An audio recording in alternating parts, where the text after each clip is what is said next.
আন ইয়ামিনির রহমান, কিয়ামতের দিন যারা ন্যায় পরায়ণ হিসেবে আল্লাহর সামনে দাঁড়াবে কিয়ামতের দিন, রব্বুল আলামিন তার আরশের ডান দিকে ওই ন্যায় পরায়ণ লোকদের জন্য আরশের ডান দিকে একটা নূরের মিম্বারে তাদেরকে বসার সুযোগ করে দিবে।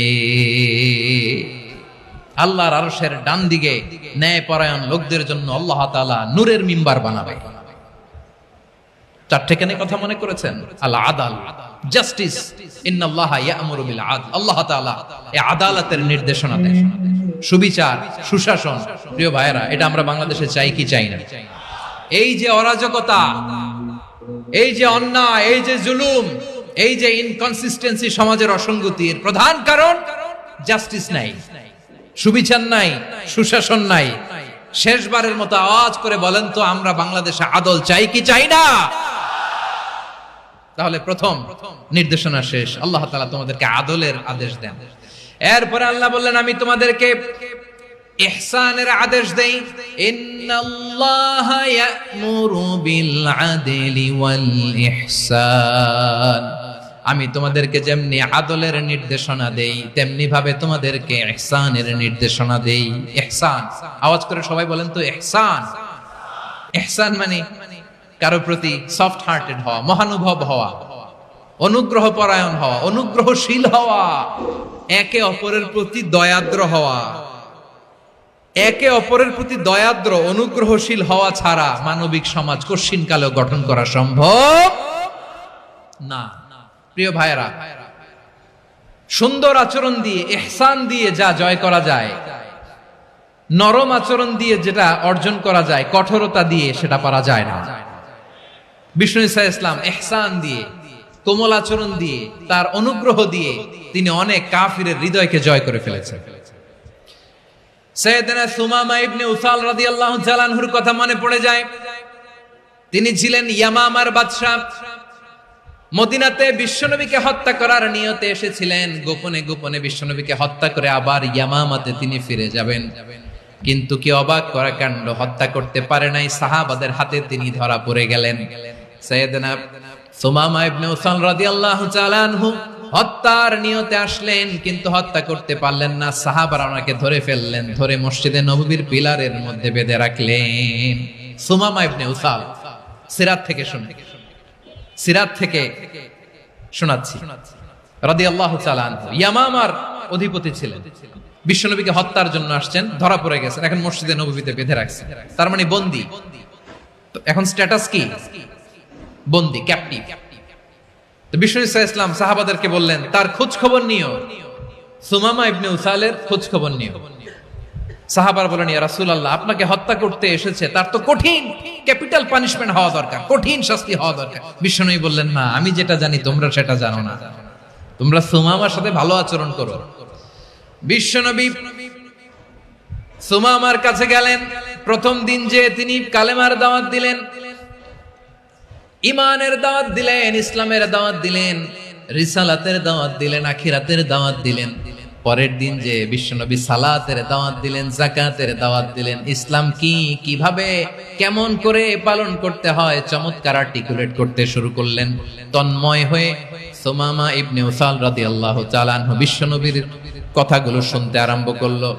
একদিন নয়, দুই দিন নয়, টানা 3 দিন বিশ্বনবী সুমামার কাছে ইসলামকে প্রেজেন্ট করেছেন, উপস্থাপন করেছেন। আওয়াজ করে বলেন, কয় দিন? 3 দিন। 3 দিন মসজিদে নববীতে বাঁধা। আর সাহাবীদেরকে বললেন, তার খোঁজ খবর নিও, তোমরা যে রুটি বানাও এর মধ্যে সবচেয়ে ভালো আটার রুটিটা তারে দিও, সবচেয়ে রিফাইন্ড খেজুর, যেটা পিওর খেজুর, এটা তারে দিও। আর বিশ্বনবী নিজের উট থেকে দুধ দহন করে ওনার বাড়ির এক কর্মচারীকে বলেছেন, দুধ দহন করে সুমামার জন্য নিয়ে যেও। সুবহানাল্লাহ পড়বেন না? সবাই তো অবাক, ইয়ামামা থেকে আসছে নবীকে হত্যা করতে, বিশ্বনবী দেখে তারে জামাই আদর করে। একদিন নয়, 2 দিন নয়, টানা 3 দিন বিশ্বনবী এভাবে সুমামার কাছে যে ইসলামকে প্রেজেন্ট করতে আরম্ভ করলেন, ইসলামকে উপস্থাপন করতে শুরু করলেন। আর তাকে চমৎকার এন্টারটেইনমেন্ট, আপ্যায়ন দিতে আরম্ভ করলেন। টানা 3 দিন যখন ইসলামের দ্য বিউটিজ অফ ইসলাম, ইসলামের সুমহান বাণী সৌন্দর্য তার কাছে উপস্থাপন শেষ, তাকে আপ্যায়ন শেষ, বিশ্বনবী বললেন সাহাবাদেরকে, যাও এবার সুমামার হাতের পায়ের রশি দুটো খুলে দাও।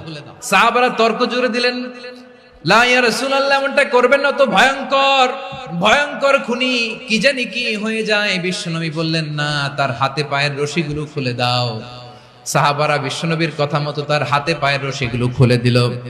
সুমামা মুহূর্তের মধ্যে মসজিদে নববী থেকে বের হয়, ইয়ামামায় ফিরে না যে মসজিদে নববীর পাশে একটা খেজুর বাগান ছিল, সেখানে চলে গেলেন। সেখানে একটা ছোট্ট কুয়া ছিল, কুয়ার পানি দিয়ে তিনি গোসল করলেন। সুবহানাল্লাহ পড়েন। কুয়ার পানি দিয়ে গোসল করে মসজিদে নববীর সামনে এসে বিশ্বনবী এবং সাহাবাদের সামনে দাঁড়িয়ে সাব্বাবা উঁচু করে বললেন, আশহাদু আল্লা ইলাহা ইল্লাল্লাহ ওয়া আশহাদু আন্না মুহাম্মাদান আবদুহু ওয়া রাসূলুহু। আমি সাক্ষ্য দিচ্ছি আল্লাহ ছাড়া কোনো ইলাহ নাই, আর মুহাম্মদ আল্লাহ তাআলার প্রেরিত বান্দা এবং রাসূল। প্রিয় ভাইয়েরা, ইহসান দিয়ে যা জয় করা যায়, কঠোরতা দিয়ে সেটা কঠিনকালেও জয় করা যায় না। আওয়াজ করে বলেন ঠিক কি না? এবার সুমামা দাঁড়িয়ে বলে, ওগো নবী, আমি তো কালিমা পড়ে মুসলমান হয়ে গেলাম, এবার শোনেন, এই মুহূর্তের আগে আপনার চেহারার চাইতে নিকৃষ্ট কোনো চেহারা আমার কাছে ছিল না, কিন্তু শাহাদা পাঠ করার পরে আপনার চেহারার চাইতে উত্তম শ্রেষ্ঠ কোনো চেহারা আমার কাছে আর নাই।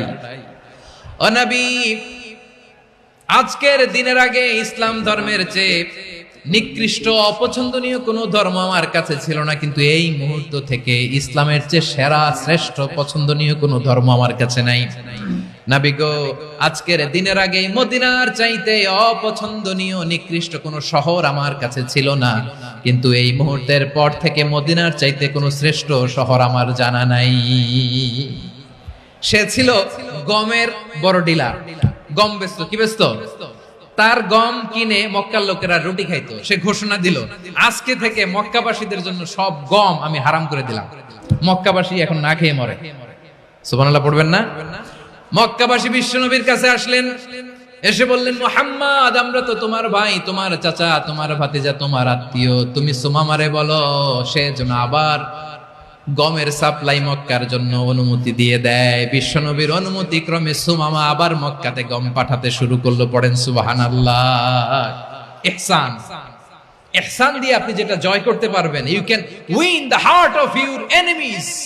ইহসান দিয়ে আপনি আপনার শত্রুর হৃদয়কে জয় করতে পারবেন। এজন্য আল্লাহ বললেন, ওয়া আনফিকু ফি সাবিলিল্লাহি ওয়া লা তুলকু বিআইদিকুম ইলাত তাহলুকা ওয়া আহসিনু ইন্নাল্লাহা ইউহিব্বুল মুহসিনিন।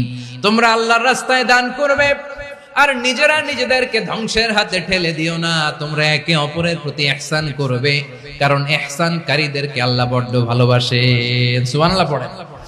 আবার সূরা রহমানে আল্লাহ বললেন, হাল জাযাউল ইহসানি ইল্লাল ইহসান ফাবিআইয়ি আলা, সবাই পড়েন, ফাবিআইয়ি আলাই রাব্বিকুমা তুকাযযিবান। ইহসানের প্রতিদান হিসেবে ইহসানি হয়। বিশ্বনবী সুমামার প্রতি যেমন ইহসান করেছেন, সুমামাও ঠিক তেমন ইহসান ফিরিয়ে দিয়েছে। ঠিক কিনা বলেন?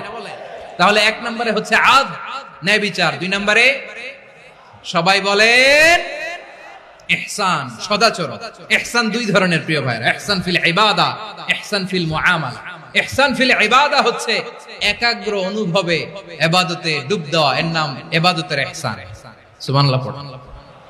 বিশ্বনবী বলেন, ইহসান মানে কি জানো নাকি? হাদিসে জিবরিলে সাইয়েদনা জিবরিল আলাইহিস সালাম বিশ্বনবীকে বললেন, আখবিরনি আনিল ইহসান। নবী আমাদেরকে বলেন ইহসান মানে কি?